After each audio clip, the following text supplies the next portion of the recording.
Good day, everybody. I'm Tom Gandley, and welcome to the Dispatch. Top stories. Good news, America. The benefit of the booming economy was the record online sales for the Christmas season, as reported by MasterCard Incorporated. Starting on Thanksgiving Day, the traditional standard by which holiday shopping typically begins, as measured by those who follow such trends, online sales were up a whopping 14.8%. over 2018's already record sales. MasterCard's tracking ran from November 1st through Christmas Eve, and overall sales for that period were up 3.4%, not including auto sales. Constraining sales was the shorter shopping season too. Thanksgiving began 6 days later on the 28th this year compared to the 22nd last year. 2018 showed a 5.1% online sales growth. The past 5 years' average growth in online sales has been 3.7%, with 2018's being the largest at 5.1%. We haven't heard much about the situation in Syria lately. For the most part, things had stabilized. But a new Russian and Syrian offensive in Idlib province has uprooted over 200,000 people. Other families are too frightened to travel, fearing the airstrikes and artillery shelling. Idlib province is densely populated and a rebel stronghold. It's not if, but when the offensive arrives there. Casualties may be extreme. Turkish President/dictator Recep Erdogan is already emphasizing that his country will accept no more Syrian refugees. He also hinted that Europe must take action to stop the bombing, or else they will feel more of the already overwhelming refugee influx that they've been tolerating for years. We'll be right back after a few words from our sponsors. I'm author Richard Paul Evans. Several years ago, I asked author Mary Higgins Clark the secret to her success. She said, "Richard, I try to make every book my best. I've tried to do the same. My readers deserve that. And sometimes magic happens. I think you're going to love my new book, Noel Street." My agent cried 9 times. Even the woman recording the audiobook had to take breaks because she couldn't stop crying. Noel Street is the story of a mother's love and forgiveness. I can't wait for you to read it. That's Noel Street, on sale November 5th. You know, as a veteran, I loved when people would approach me in public because I was either in uniform or wearing my Gulf War veteran cap, and then pleasantly thank me for my service. I'm Tom Gandley, retired U.S. Army Lieutenant Colonel in the Corps of Engineers and host of the Five Kingdoms radio podcast, Freedom's Herald. It's a great feeling to be remembered.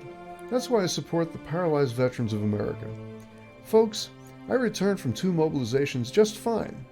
But many vets did not and continue to struggle after their tours of duty. Since 1946, the Paralyzed Vets of America helps these honorable men and women lead more independent lives. The PVA also leads the charge in advocacy for life-changing spinal cord injury research. Please give what you can to this most admirable veterans organization when you receive their requests in the mail or give securely online at www.pva.org. That's www.papavictoralpha.org. Even small donations are appreciated. Give to the Paralyzed Veterans of America today.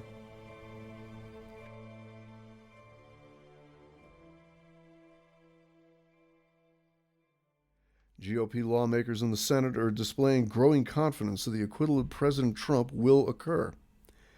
According to a story in The Hill, Senate Majority Leader Mitch McConnell of Kentucky was quoted as saying he would not be surprised if, quote, we get 1 or 2 Democrats to vote to acquit Trump of the 2 charges, unquote. Those 1 or 2 senators' names are understandably being protected. You may recall that in the House of Representatives, 2 Democrats voted against impeachment, and still another 29 were absent or abstained from voting. But in the Senate, which has only 1/4 the numbers, 2 votes flipping from the Dems to the GOP virtually seals the deal on acquittal, even with 1 or 2 Republicans in the Senate claiming they may abstain. Former White House lawyer, and an ethics lawyer no less, Richard Painter, on a recent CNN TV interview, compared Senate Majority Leader McConnell to a judge overseeing a trial of a KKK member. Despite being an attorney in the Bush administration, Painter has close ties to the left-leaning Campaign Legal Center.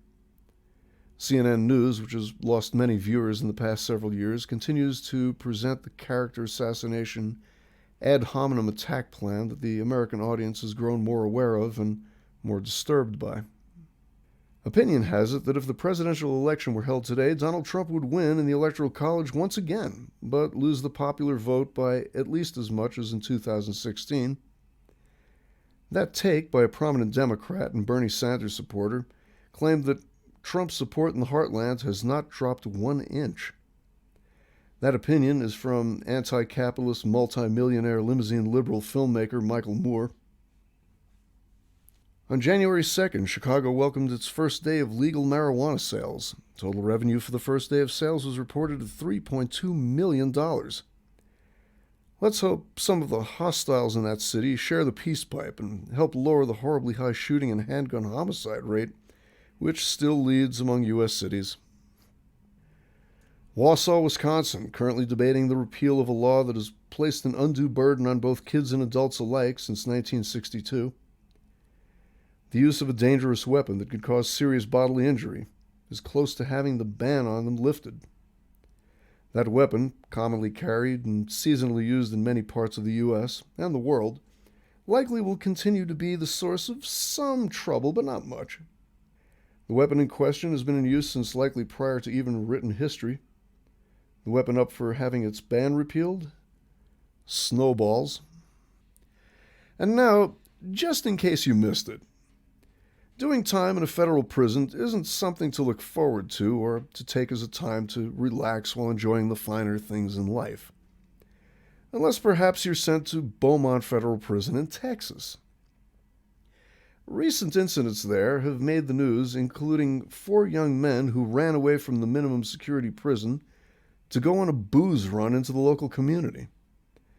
They told the cops who arrested them that they had every intention of coming back after securing liquor for a party they were planning. Now, we all know the criminal mind as being one that makes occasional departures from the truth, but these felonious funsters might not have been lying. It seems that officers over the past 2 years have apprehended many inmates claiming the same activity. Only recently, one Joshua Hansen, aged 25, was caught hiding in the tall grass in the twilight outside Beaumont Federal Prison. In addition to his remaining drug charge, Hansen now faces an escape charge, but that one might not hold up in court.